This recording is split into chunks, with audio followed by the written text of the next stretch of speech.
Esteban Gervasi, bienvenido, FOMO. Gracias, un fuerte abrazo a los tres y a todas las personas que participan en vivo a través de tu plataforma. Sergio, Agradecido. Diego, ¿cómo están? ¿Cómo estuvo el día de ayer, Sergio, en Caracas? Sí, Camilo, mira, reportamos, bueno, yo básicamente me fui hacia la protesta porque soy docente universitario desde hace aproximadamente unos 18 años y por eso quise estar con los maestros en un momento que es tan importante y tan crucial.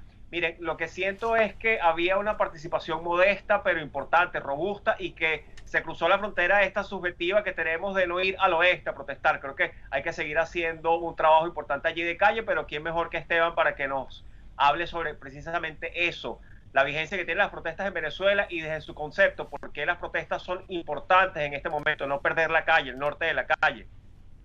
Bueno, Sí. el pueblo venezolano, desde que yo tengo uso de razón, ha estado protestando. Desde la protesta, le recuerdo a las personas que están viendo que apenas Chávez tenía 2 años en el poder, en el 2002, hubo una protesta masiva en Venezuela que lo sacó del poder y ahí vino todo un cambio de estrategia y de estructura por parte del castrochavismo en Venezuela. Venezuela sigue protestando. La semana pasada, de lo que se sabe, porque hay muchas protestas que no se registran porque no hay comunicación, no hay electricidad, no hay internet, no hay servicios de agua, pero nada más un lunes vi que había más de 72 protestas y eso es todos los días. En Venezuela se protesta de la falta de gas, la falta de medicina, de alimentos, de transporte, por las malas condiciones de los servicios públicos, por lo que sea. El pueblo está activado. ¿Qué es lo grave aquí? Que esa protesta no se concentra en una sola energía, porque hay una carencia de liderazgo absoluto por parte de los que se llaman ser opositores. Y el rol que tenía Guaidó, que asumió en el 2019, era precisamente canalizar, agrupar toda esa inquietud, toda esa falta de coordinación y meterla en un solo tubo para lograr el cese de la usurpación, un gobierno de transición y elecciones libres. Esto se fue como agua por las manos, se diluyó. Los venezolanos siguen protestando. A mí me molesta mucho cuando dicen que el pueblo venezolano es un pueblo que es apático, que no le importa. Eso es totalmente falso. El pueblo venezolano se levanta todos los días a trabajar, a buscar su alimento, su medicina, pero además le dedica tiempo a la protesta en plena pandemia, porque hay que verle la cara, salir a protestar en un país que no hay ni siquiera una aspirina, no hay un antibiótico, no hay mascarilla, no hay equipo quirúrgico para los propios médicos, y la gente dice que el pueblo venezolano es apático a su propia situación. Totalmente falso. Lo que pasa es que los líderes políticos que se llaman y que de oposición, lo que son una componenda de un régimen y le siguen dando oxígeno. Y eso es parte de la tragedia del pueblo venezolano. Esteban, una pregunta. Es decir, la protesta de calle está, se ve día a día, como bien señalaba Sergio, como bien señalas, y lamentablemente carece de una direccionalidad política. Ahora, ¿es posible que la protesta en Venezuela escale a un punto que logre desestabilizar el gobierno o la protesta es tan, digamos, tan fuerte la protesta, tan fuerte la represión y los venezolanos solos no podemos solos con la calle? Fíjate qué interesante esa pregunta. Al régimen le conviene esas protestas diluidas, porque eso es como una válvula de escape. Eh, Tomando el nombre de Globo Miami, cuando se creó Globovisión, a quien yo tuve la oportunidad en un momento de asesorar, Globovisión era una válvula de escape del régimen de Chávez, porque tú no podías tener concentrado todos los medios en manos del Estado. Y eso lo que hizo fue que precisamente se convirtiera en un canal que era un canal de protesta. En Venezuela todas esas protestas diluidas, sin que tengan un liderazgo único y un objetivo único, siguen siendo una válvula de escape. Y cuando se van de las manos, vemos el resultado: asesinatos, persecución, desapariciones, gente metida en las mazmorras del régimen, y eso es cuando el Estado. Si tú ves una protesta masiva, como se dieron en el 2004, el 2002, la vimos en el 2014, ahí sí pones a temblar el régimen, porque esa protesta van hacia un solo objetivo, un objetivo, un mínimo común de las fuerzas que realmente quieren salir del régimen.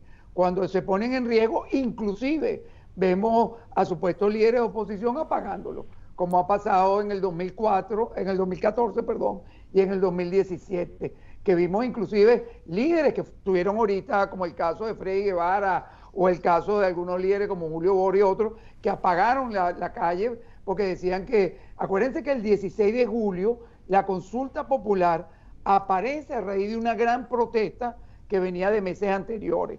Entonces inventan eso porque nos querían quitarle el revocatorio a Maduro.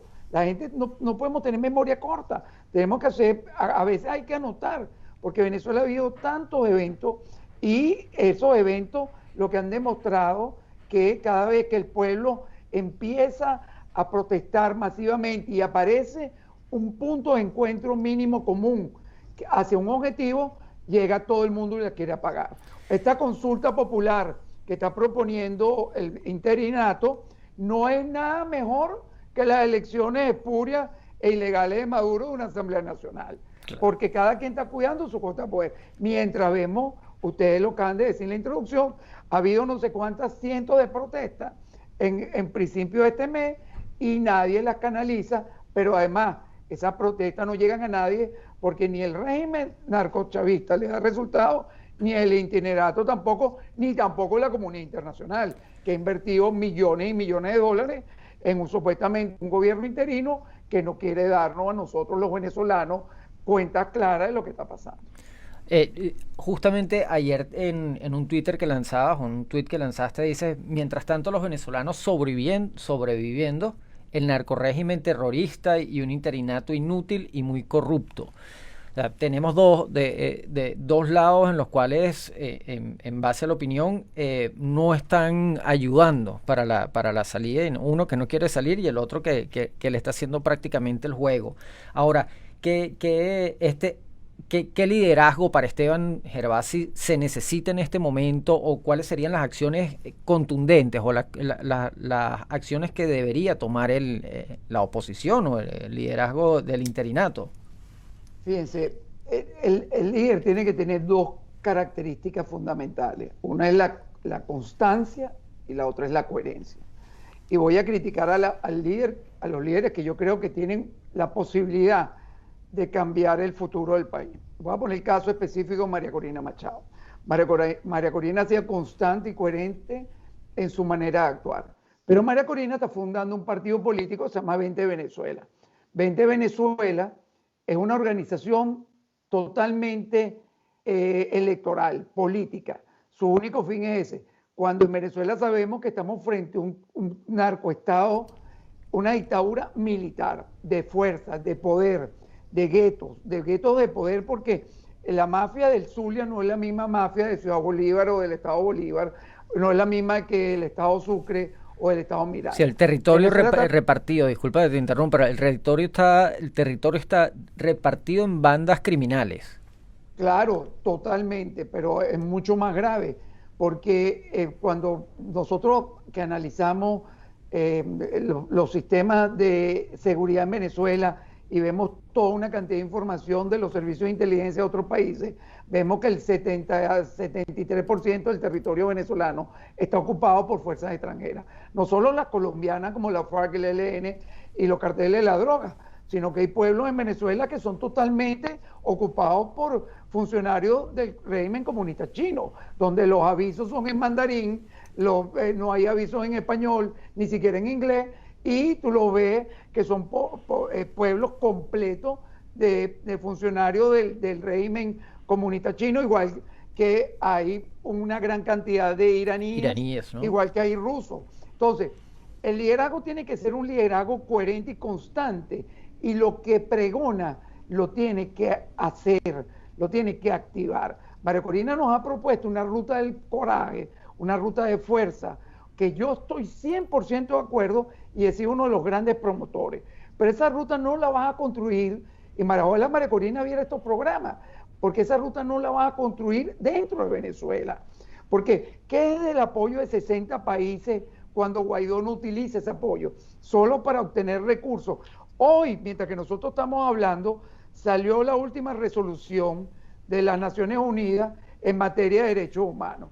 ¿Qué hizo esta resolución? Le da una prórroga de 2 años más a la comisión que está en Venezuela vigilando la violación de derechos humanos.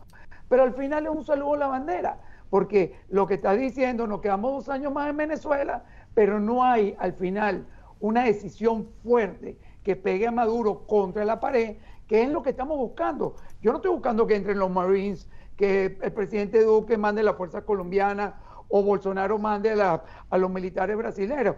Yo lo que quiero que a Maduro se le haga una amenaza real de fuerza ejercida desde el seno de las Naciones Unidas, la OEA, de los países aliados vecinos, los que le dan apoyo al gobierno interino, y que esa amenaza sea real.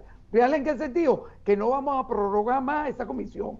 Llegaste a un fin, te damos hasta el 15 de diciembre para que liberes a los presos políticos, a los militares torturados, rinda cuenta, entregue a los violadores de los derechos humanos y nos pongamos en sintonía con la justicia internacional y que pague el que tenga que pagar.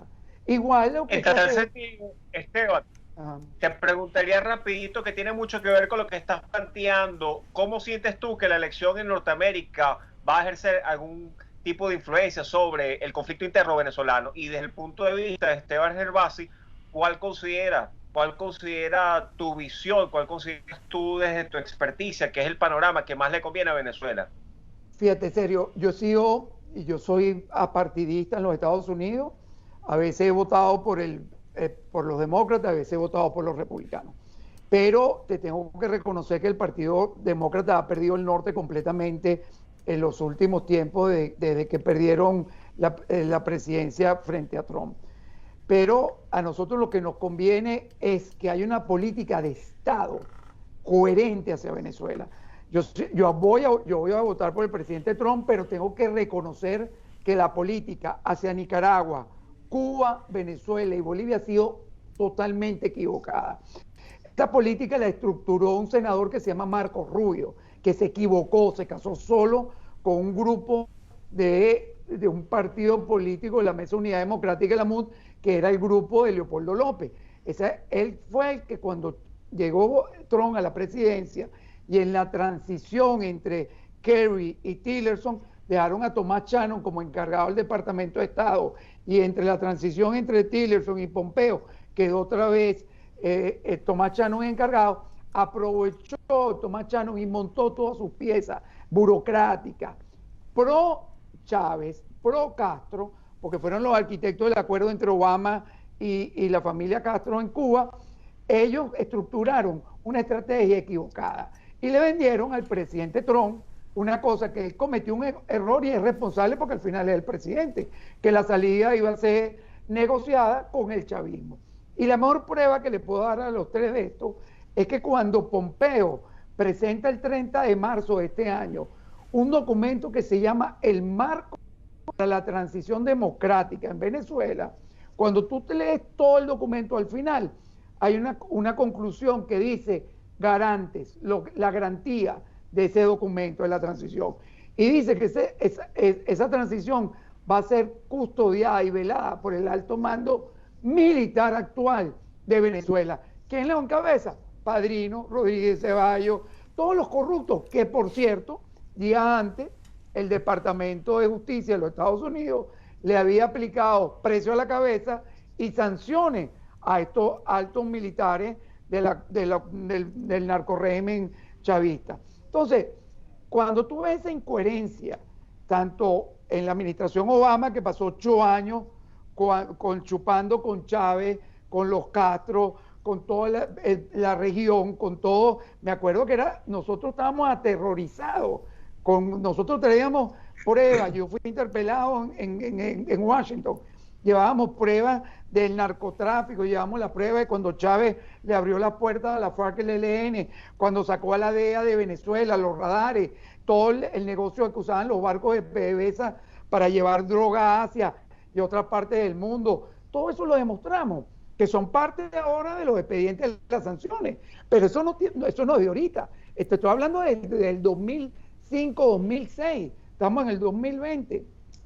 Y entonces la política de Estado de los Estados Unidos ha sido un descuido, no solo de Venezuela, sino de Latinoamérica. El presidente Pastrana logró el Plan Colombia y el presidente Uribe apretó la tuerca y bajó el número de miembros de la FARC de 95,000 hombres apenas a 6,000 y pico, 5,000 y pico.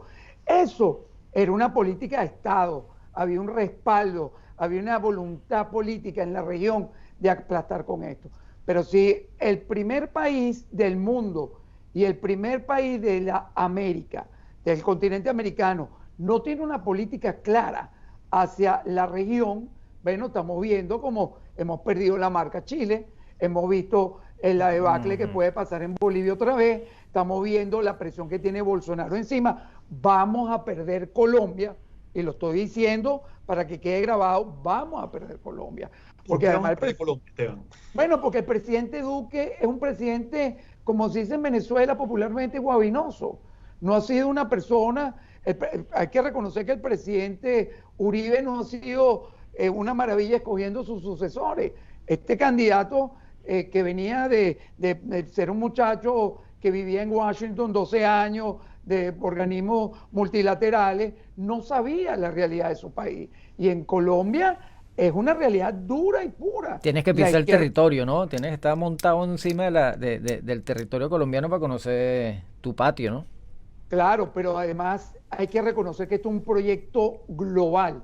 Cuando tú ves el Foro de Sao Paulo, ves el Grupo de Puebla, ves que en Venezuela en el 2019 hubo 2 reuniones mundiales del Foro de Sao Paulo con recursos monetarios ilimitados, donde está involucrado México, Nicaragua, Bolivia, van miembros de grupos terroristas y además asesorados por grupos radicales iraníes, musulmanes. O sea, esto no es cuento. Ustedes se meten en los websites y ven los registros. También, Esteban. Claro. Esteban, entonces, Colombia es un objetivo. Perdón, te interrumpa. ¿Se pudiera pensar que se le está escapando de las manos o se le puede escapar o se le escapó de las manos a la administración Trump todo este eje del mal, para ponerle una etiqueta? Bueno, yo te reconozco que sí. Yo creo que Trump delegó en personas como Helio Abrams, que no tiene ningún interés, sino un interés propio de que él lo que quiere ver cómo sale en su jubilación. Tiene un problema con John Bolton, que terminó traicionando su juramento de lealtad a un cargo a un cargo de libre remoción, de nombramiento y remoción como el que tenía, que es un cargo de confianza. Vemos el caso de James Story.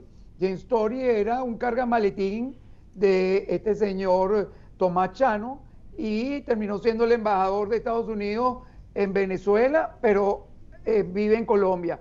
Y es una persona muy ligada a corruptos como Gorrín, como Diosdado Cabello, como José Gregorio Correa, porque es de ambos lados.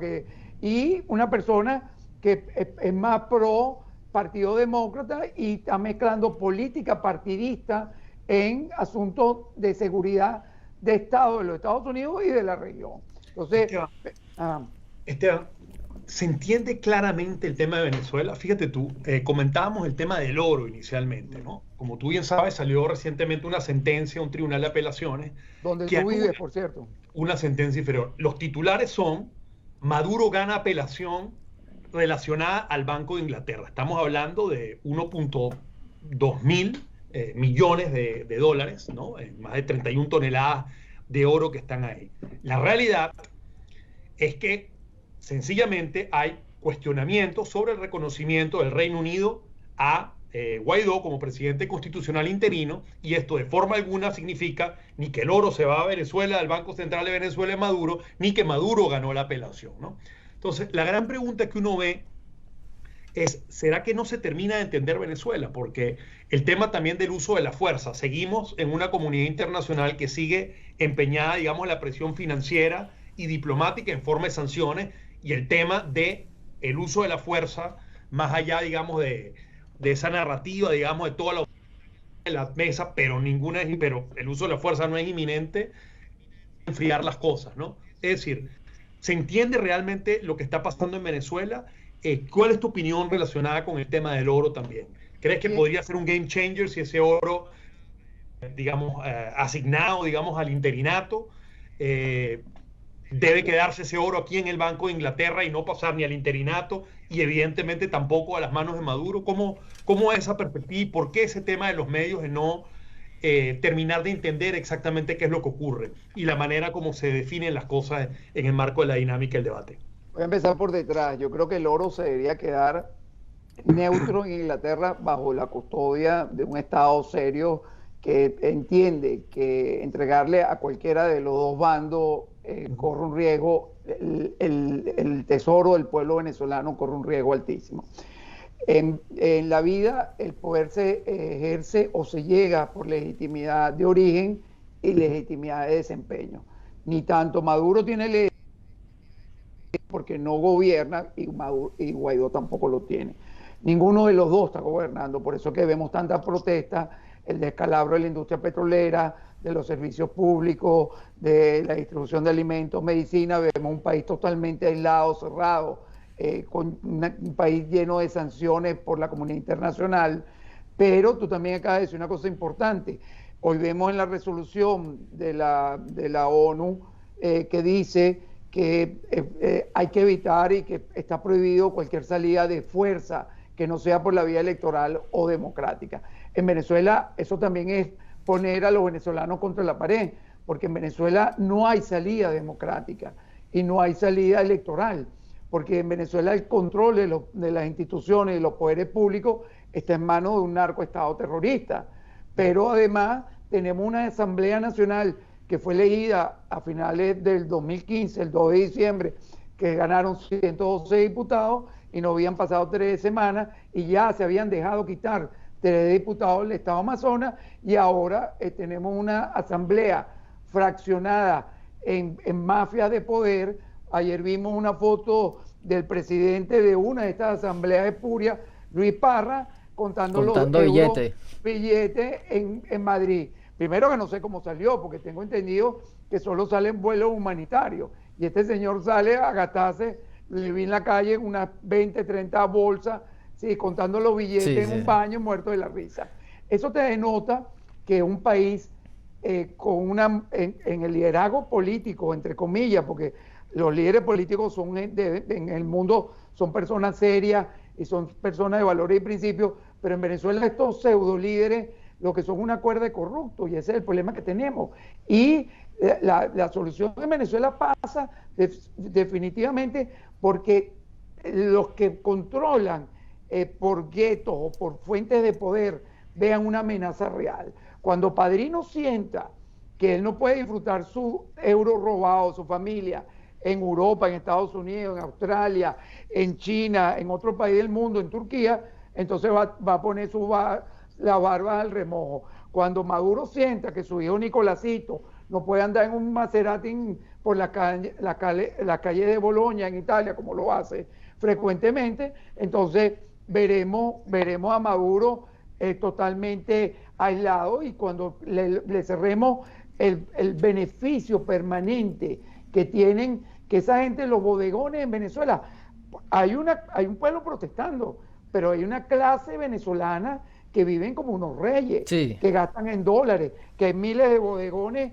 que tienen productos importados europeos, de Estados Unidos, de Canadá, de Asia, de países como Irán. Vemos que abren tiendas sauditas en Venezuela y eso se paga en dólares. Eso es una clase que maneja el control del país, que a veces son de los que se llaman ser de oposición y en una inmensa mayoría son del narcorrégimen. La única salida en Venezuela es la que ha planteado María Corina, y hemos planteado una inmensa masa de venezolanos. Los venezolanos apoyamos a Guaidó al principio. Guaidó llegó a tener casi el 93% de apoyo en enero y febrero del 2019, eso mermó. Ya Guaidó no cuenta ni siquiera con el 12% del apoyo de los venezolanos. ¿Por qué? Porque perdió su legitimidad de desempeño. Maduro no tiene respaldo tampoco. Maduro tendrá apenas un 9, un 8% de su inmensa burocracia, pero yo vi hoy un audio que me mandó una periodista del Estado Barinas, donde una líder fundamental ya explotó, se volteó, dijo, no aguanto más esto no es lo que nosotros planteamos, yo no tengo gasolina para mi propia motocicleta, mi hermana está enferma, no tengo medicina. Entonces, cuando tú ves eso, pero no ves un liderazgo que canalice esto, por eso que yo responsabilizo también, y no le quito la responsabilidad con toda la amistad que tengo con María Corina, porque ella tiene en sus hombros una responsabilidad que ella tiene que hacerlo. Si no, entonces que se retire de la política, porque la política en un momento como este no es solo ir recorriendo el país, cosa que ella ha hecho como ningún político. María Corina conoce cada rincón de Venezuela, toca a la gente. Cuando las encuestas ponen a María Corina en 3%, yo lo que hago es reírme, porque yo leo encuestas venezolanas y hacemos estudios propios en Venezuela. Y María Corina es la líder fundamental, ahora es una dirigencia, pero si ella no utiliza esa fuerza, ella tiene una responsabilidad y la va a perder, porque aparecerá otro y vendrá cualquier otro. Pero utilizar esa fuerza, ¿para qué, Esteban? Porque bueno, te explico. Para la calle. No, tú te vas afuera, tú armas una coalición de aliados y les pides, ¿qué le pides? Inteligencia, pertrecho, dinero, alianzas para poder estructurar un plan de recuperación de Venezuela.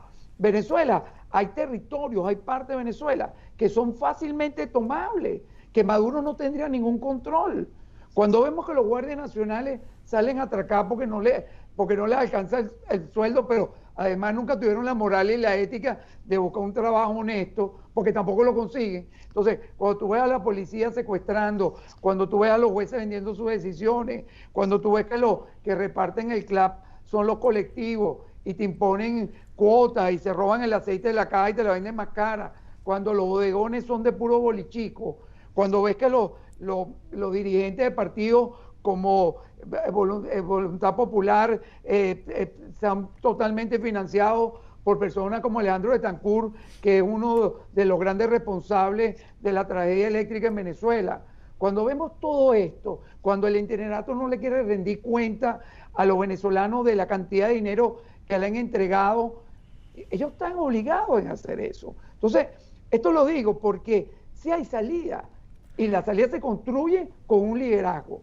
Y esa responsabilidad no solo cae en María Corina, recae en cada uno de los venezolanos, pero María Corina debe salir, debe plantearse de una vez por todas que no va a hacer nada más en Venezuela, que ella tiene una fortaleza, que tiene a ella una legitimidad de origen que tiene que utilizar, que se está desperdiciando en una burocracia de algunos embajadores que no están ni siquiera pendientes del tema del oro, del tema de los bonos 2020. Ahorita, hace una hora, salió una resolución del Departamento del Tesoro dándole una protección, entre comillas, a los bonos 2020. Entonces, hay que tener mucho cuidado con lo que está pasando en Venezuela, porque podemos desaparecer la República por completo.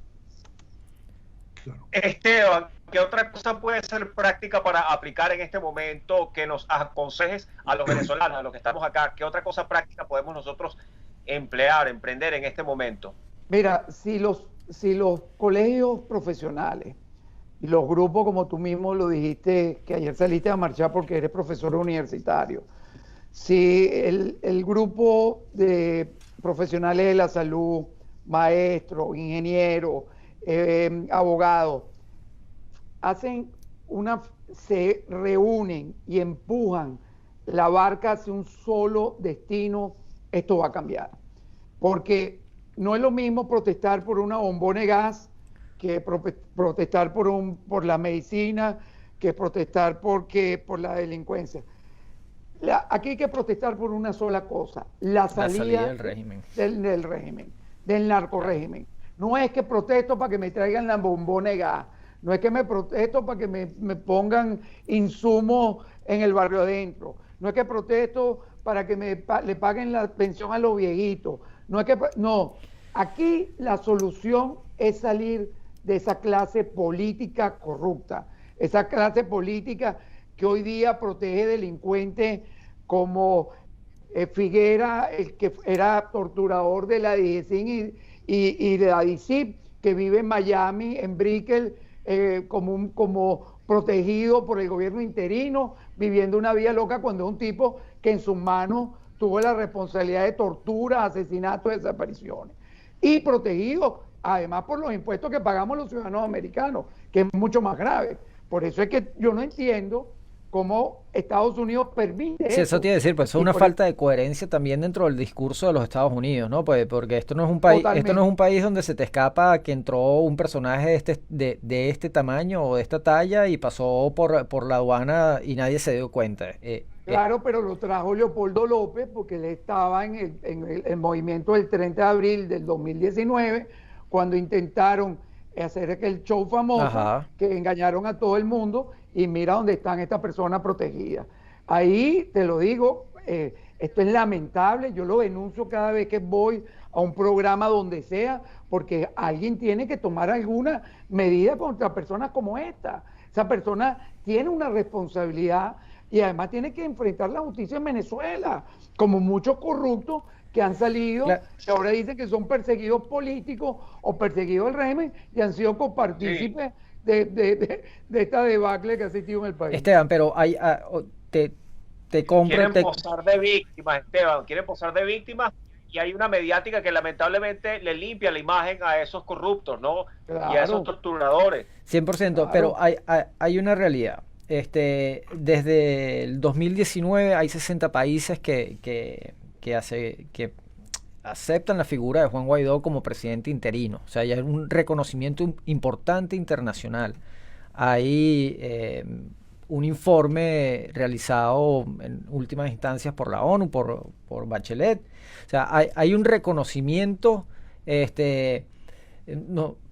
increíble sobre la situación de Venezuela. Existe la herramienta del R2P o la responsabilidad de protección, pero, coño, se queda en el escritorio, Esteban. La realidad es que se está quedando todo en el escritorio, la realidad es que no hay una acción de verdad hecha. Por otro lado, más allá de que la administración Trump ha sido uno de los gobiernos, o es el único gobierno que realmente ha tenido una narrativa activa en torno a la situación política y social de Venezuela. Las sanciones han hecho, porque el que niegue que las sanciones no han tenido repercusión simplemente está ignorando una realidad, porque de verdad sí han tenido sus consecuencias. Pero en la realidad de fondo que vive el venezolano a pie, el que está sufriendo estas penas desde hace ya 20 años, no ve una salida creíble, porque por un lado es un discurso político, por el otro está servido todas las pruebas y los escenarios para obviamente poner a Venezuela bajo rejas hace rato, y no pasa nada, no pasa más allá de eso. Bueno, eso es parte de una estrategia muy bien diseñada por los Castro, por la inteligencia cubana, que es una inteligencia de diluir lo que yo venía explicando con la protesta, todos los esfuerzos. Fíjate, Guaidó tiene el apoyo de 60 países, pero es lamentable que sea Guaidó y no el pueblo venezolano, porque al final, cuando hemos pedido que se rindan cuentas de un gobierno interino que tiene manejo oscuro sobre las finanzas entonces ahí nadie quiere responsabilizarse, ni siquiera se responsabilizan los que apoyan internacionalmente a Guaidó. Pero fíjate el caso de la ONU. La ONU hoy sacó un documento de la Bachelet, pero hubo una comisión independiente que fue muy dura y muy crítica, que narró con una crudeza el sistema de tortura, desapariciones y asesinatos por parte del régimen. Pero la Bachelet lo pone a un lado hoy cuando emite este documento y le da las gracias, pero no toma las recomendaciones, y lo más grave es que no toma acciones concretas, sino que dice voy a prorrogar 2 años más la comisión que está en Venezuela. Inclusive, cuando ustedes se lean el documento, hay una cosa que es casi cínica, que ella le da las gracias a la alta comisión presidencial venezolana, porque está prestando su servicio, dándole información a la comisión que ella preside. O sea, como gracias torturadores por informarme, ¿cuántas mentiras me dice? Eso da vergüenza. Entonces, por eso es que no hay una amenaza real, porque Maduro vacila. Guaidó tiene 60 países, pero en el mundo hay casi 200 países. Maduro tiene el respaldo de Rusia, que es una China, Turquía, Irán, Norcorea, Argentina. Te puedo decir una cantidad de países que respaldan a Maduro, que lo reconocen. Y eso lo repito, Guaidó no aprovechó, ya es tarde, Guaidó ahorita es la nada, Guaidó desapareció, Guaidó salió a decirlo lo de R2P, y esto hay que darlo muy claro, porque no quiere quedar fuera de la película si hay al final en esto una salida de fuerza, una acción. Digo, mejor digo algo, porque si por casualidad Trump sale reelegido y se cansó el tema de Venezuela y toma una medida, o María Corina logra salir y monta una coalición con muchos dirigentes y hay una salida real, una amenaza real contra Maduro, y sale, yo no quiero quedar fuera de la película, pero Guaidó hizo eso contra el dolor de su alma. Él no está convencido porque fíjate cuál es la consulta de él. Él quiere consultar que si los venezolanos aprobamos que él se quede permanentemente en un gobierno interino. O sea, él es vitalicio, el presidente es vitalicio, porque a él se le vence un periodo, pero además hay algo más grave aquí. Ellos llegaron a la Asamblea Nacional con un acuerdo, con una tarjeta de la unidad. Apenas llegaron a la Asamblea, se dividieron en 4 toletes. Agarraron el G4, dijo, el primer año le toca Acción Democrática, el segundo primero Justicia, el tercero Un Nuevo Tiempo y después Voluntad Popular. El acuerdo político es que se rotaban todos los años la dirección de la Asamblea Nacional. Guaidó ya tiene 2 años. ¿Por qué Guaidó? ¿Cuál es? Mira, Guaidó trabajó para mí en Vargas. Era un muchacho honesto, decente, trabajador, humilde, un tipo súper responsable. Tú le entregabas 100 bolívares y te entregaba 101. El niño era una maravilla de persona hasta ese momento que yo lo conocí. Pero Guaidó no tiene legitimidad. Guaidó sacó en Vargas, no sacó ni siquiera 80,000 votos. Hay diputados en la Asamblea que tienen 300, 250, 400,000 votos en el pecho. Entonces, tienen inclusive más legitimidad de origen que Guaidó. Representan a más venezolanos. ¿Por qué vamos a dejar a Guaidó como presidente? Si Guaidó ya fracasó, ¿por qué no buscamos que inclusive aceptaríamos que en esa corrupción de la MUD y del E4 hubiera un cambio de equipo, de estrategia? ¿Por qué vamos a seguir bajo los lineamientos de un tipo el loco, enfermo, que está encerrado en la Embajada de España como Leopoldo López, que quiere gobernar a control remoto a ese muchacho? No podemos seguir los venezolanos, tenemos que exigir. Nosotros tenemos que ser críticos con nosotros mismos. Esto no es un tema personal, esto es un tema de que tenemos que salvar un pueblo, una nación. Si hemos fracasado 2 años con Guaidó, ¿por qué no cambiamos el equipo? Si el manager ha sido malo, tú vas a un campeonato de béisbol o de fútbol y el manager es pésimo y tienes buenos jugadores, ¿por qué sigues aferrado a ese manager? Entonces, yo no puedo participar en una consulta donde me están pidiendo, usted apoya y va a seguir apoyando a la persona que ha fracasado por 2 años. O sea, yo les pregunto a ustedes, ¿eso es correcto o no es correcto? Aquí hay que cambiar el liderazgo, buscar unas maneras nuevas, innovadoras, algo que no se haya probado, como ha pasado en los países de la ex Unión Soviética, como ha pasado en otras naciones donde de repente explota una chispa espontánea y cambió todo. Pero es que no nos permitimos, quedémonos todos en nuestra poltrona de la comodidad. Se le acabó el liderazgo a la oposición, Esteban. Solamente te pregunto tu opinión personal. ¿Solamente queda la opción viva de María Corina? No, en lo absoluto. Yo conozco gente en Acción Democrática de primera línea, gente de valores y principios que ahorita están arrinconados y apagados porque le da temor salir a la calle. Igual conozco gente en Primero Justicia o gente en Voluntad Popular, gente en Un Nuevo Tiempo. Venezuela está llena de gente honorable, gente de valores y principios. El venezolano se levanta en la madrugada a trabajar. El venezolano hace tripas corazones, pero nosotros no podemos seguir aferrados a una clase política. Hoy yo veía a muchos miembros del Partido Primero Justicia criticando la riqueza de Parra, contando los billetes en Europa, pero a los miembros del Primero Justicia se les olvida que Parra llegó a ser diputado de primero en la lista por el estado de Yaracuy, que Parra apenas fue votado hace unos meses de Primero Justicia. ¿Qué pasó con el escándalo de Juan Carlos Caldera recibiendo el dinero de un empresario chavista? ¿Qué te parece? En estos días se ha estado hablando de esta ley antibloqueo y después te voy a hacer un par de comentarios. Una cosa que me preocupa mucho con el tema de la responsabilidad para proteger y el TIAR y el tema de la intervención humanitaria. Pero primero te quiero hacer esta pregunta de la ley antibloqueo, que no quiero que se quede por fuera porque se ha estado hablando muchísimo estos días desde el punto de vista legal, constitucional. Por supuesto que es una aberración, pero ciertamente en un país donde no hay Estado de Derecho, esto abre la puerta para que empresas rusas, empresas iraníes, empresas chinas puedan tomar control del 100% de las acciones y de las operaciones de empresas mixtas, ¿no? Como bien sabemos, la ley de hidrocarburos establece que el 50.1% de las acciones tiene que permanecer bajo control de PDVSA, ¿no? Y eso, de alguna manera, pues había sido el modelo, para bien o para mal, que había venido aplicándose. Ahora se abre la puerta a que se le puedan entregar estos proyectos en Creo se nos y siniestra, hasta entregar industrias que fueron expropiadas, se está planteando en este momento.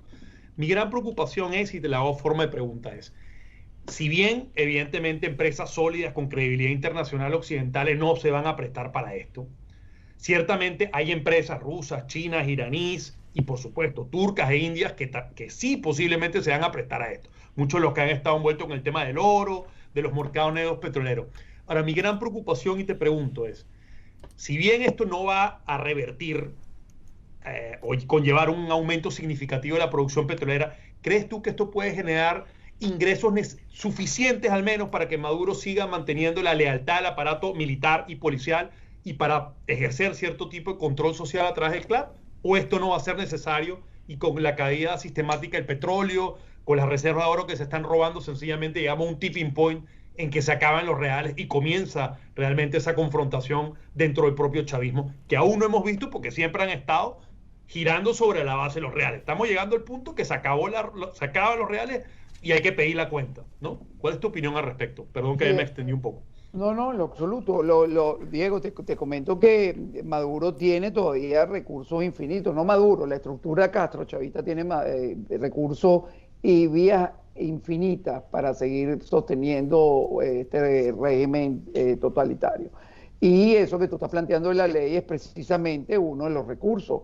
Ellos le están no entregando una medida desesperada, sino que eso inclusive crearía un conflicto comercial y de intereses en la región contra países como Estados Unidos.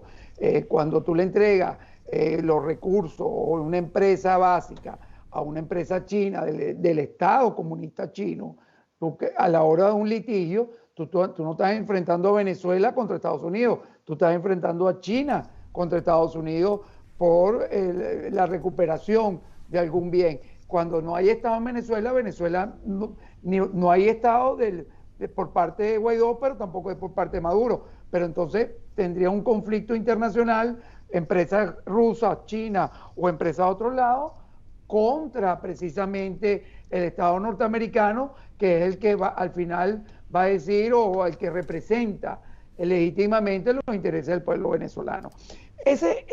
La gente a veces se equivoca, que Venezuela puede tocar más fondo. Venezuela puede llegar al fondo, el fondo puede ser infinito, porque a veces la gente piensa que Maduro es ineficiente, que Maduro es bruto. A mí me preocupa que la gente lo subestime, porque eso son medidas de control social. Han funcionado 61 años, casi 62 años en Cuba. El hambre es una medida de control social. La falta de internet en Venezuela, que por Dios me lo diga serio. En Venezuela yo hablo con gente, tú estás hablando con alguien y se cae la llamada, estás haciendo un programa y te cortan. O sea, eso son medidas de control social. Tener la gente protestando por gas, claro, por leña, por agua, son medidas de control social, no es un diseño, porque fíjate, a los chinos no han dejado de extraer la materia prima que está comprometido en los acuerdos de largo plazo del acuerdo China-Venezuela. A los rusos no le ha faltado la materia prima, a los iraníes tampoco. ¿A qué es lo que le falta? El alimento de los venezolanos, las medicinas, los servicios básicos. Pero el saqueo sigue, continúa. Pero además no hemos olvidado un tema que ni siquiera hemos mencionado, que es el tema del narcotráfico. Que eso es un tema, la gente no sabe lo que produce el narcotráfico. 1 kilo de cocaína en la calle de Nueva York al mayorista vale casi $40,000. Y en Venezuela se importan toneladas de cocaína. Venezuela pasó a ser un país productor y siembra hoy amapola, coca en ciertas partes de Venezuela. Venezuela tiene laboratorio, lo vemos todos los días en imágenes de satélites de inteligencia. ¿Y por qué ustedes creen que el Comando Sur está en el Pacífico y en el Caribe bloqueando Venezuela?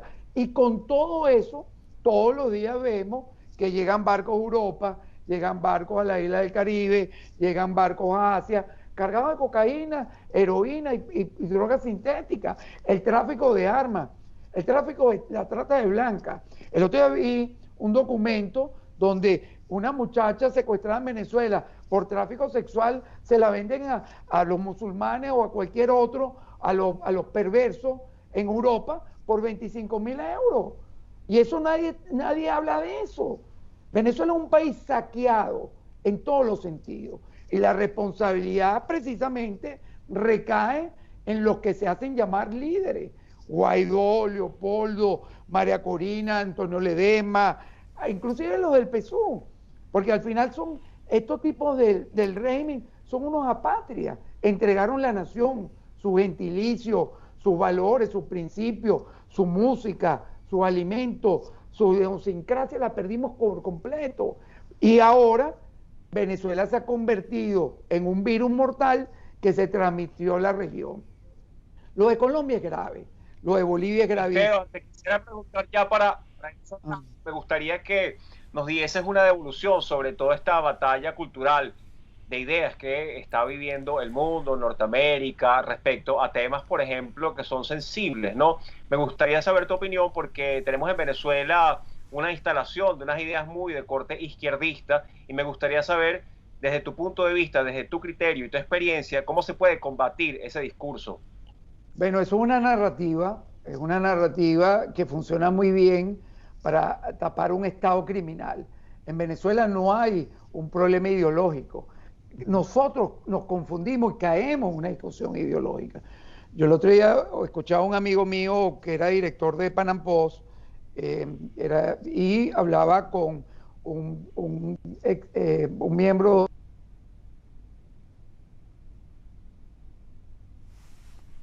en el caso de Venezuela y Cuba, pero es que estos son estados criminales que disfrazan toda su operación en una ideología.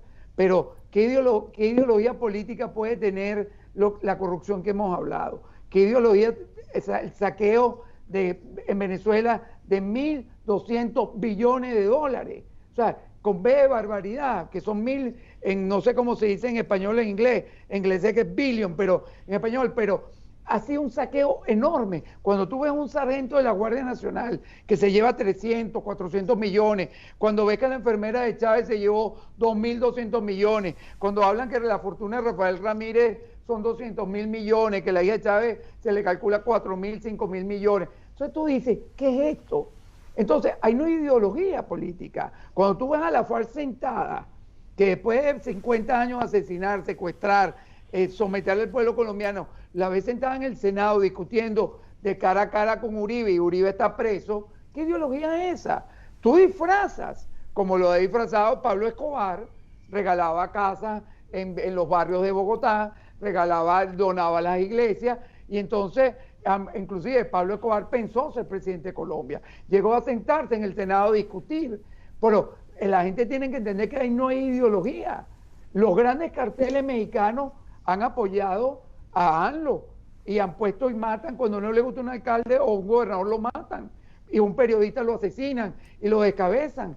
Eso no es ideología política, eso es ideología criminal. Bueno, Entonces, es una nosotros mafia no que está podemos caer en ese incrustada juego. ahorita en el Zulia, Esteban, Por y supuesto, secreto a voces, está incrustada la mafia del narcotráfico mexicano dentro del Zulia que en Globo estuvimos hasta haciendo unos, pues ya prácticamente hay que hacerlo a modo de chiste, a ver si la gente empieza a entender el mensaje, pero sacamos unos memes donde, a pueblos donde se habla mexicano y ya no se por escuchan gaitas supuesto. sino corridos. Este, Esteban, lastimosamente el tiempo, Ranchera, Camilo, las ranchera. rancheras, no, pues estos carajos lo que escuchan son los narcos corridos. Exactamente. Mira, Sí, sí. se nos agota un poco el tiempo, pero no quiero irme sin una reflexión.